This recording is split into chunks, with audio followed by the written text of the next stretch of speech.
Hello! Alright, it's cold today, so I got my Christmas Remax beanie on to keep my ears warm.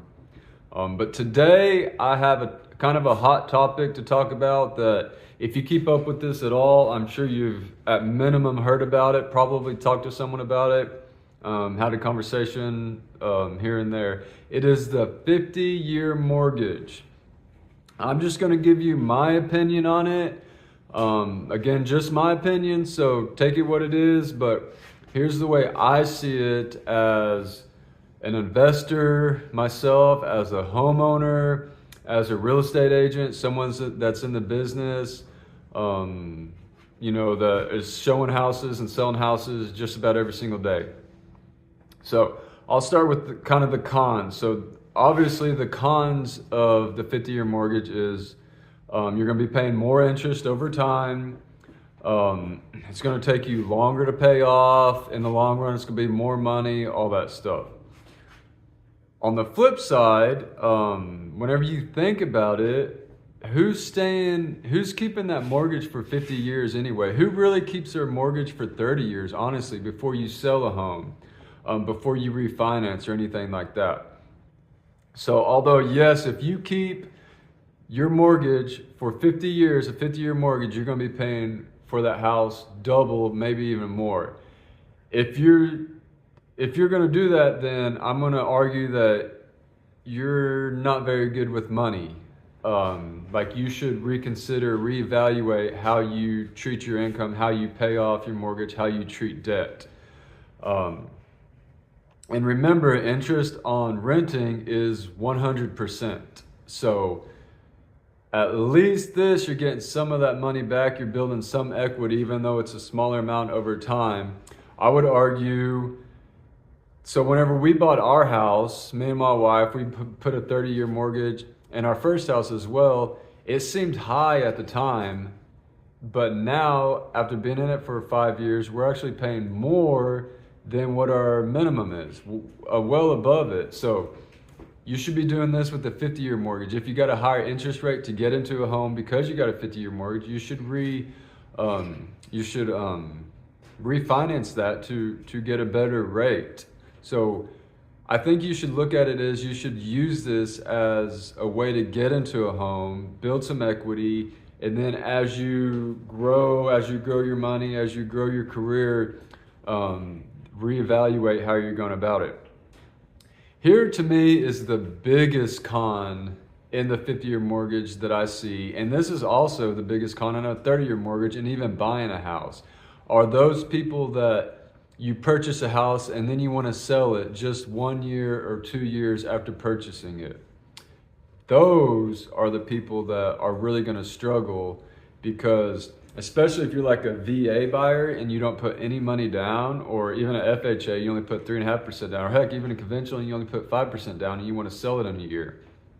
There's a good chance you're going to be bringing money to their table with all the closing costs of selling a home, real estate commissions, all of that stuff. So to me, that's the biggest con, is those people that put very little down and you only paid 12, 24 payments. If you got very little, you put very little down to your principal, and you want to sell your home, or you need to sell your home, or you have to sell your home.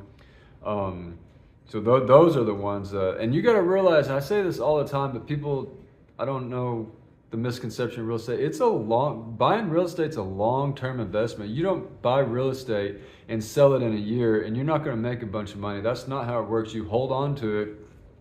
Appreciation goes up. You're paying your mortgage off, so how much you owe goes down. So it's kind of like more of a trajectory of that. You buy a house that makes a good rental, then you get a renter in there, you hold it on for that much longer, you have a renter paying off your mortgage. That is how you invest in real estate. Or you buy something at just a great deal and you flip it. That's how you invest in real estate, not just buying a house and selling it a couple of years. You're not going to make money doing that. That's kind of I don't really necessarily see it as a terrible thing. Like I said, it's better to do it to get some equity, and then you refinance, or then you start paying over That's what you should be doing anyway.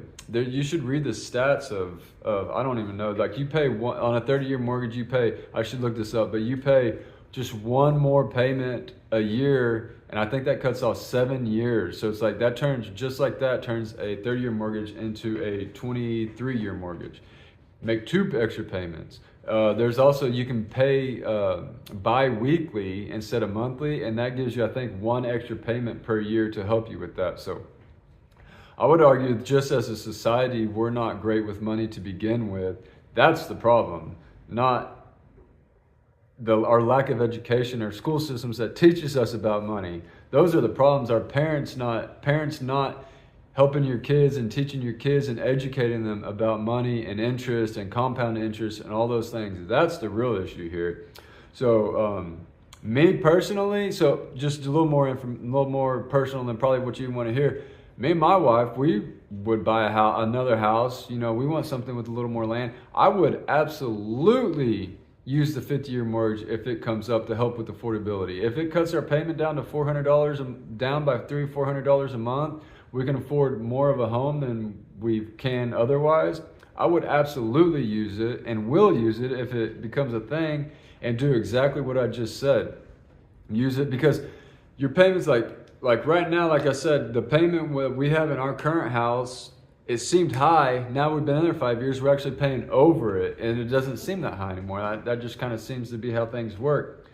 So to use it, get in the house we want, then start paying over or refinance, and get that thing paid off. So I would absolutely use it. So anyway, I hope this helps. Again, this is just my opinion. If you have another opinion, you think I'm crazy, feel free to let me know, because I'm down for, you know, I don't mind looking at it from the other way too, especially since I'm in the business. So some of you out there that are not in the business, coming from a completely different perspective than me. So give me a holler. If you need help buying, selling, you want to talk about anything, you want to talk about listing your house, even if you're a year out, you want to buy a house, let me know, give me a shout, let's talk. I'd love to help you as well. Thanks.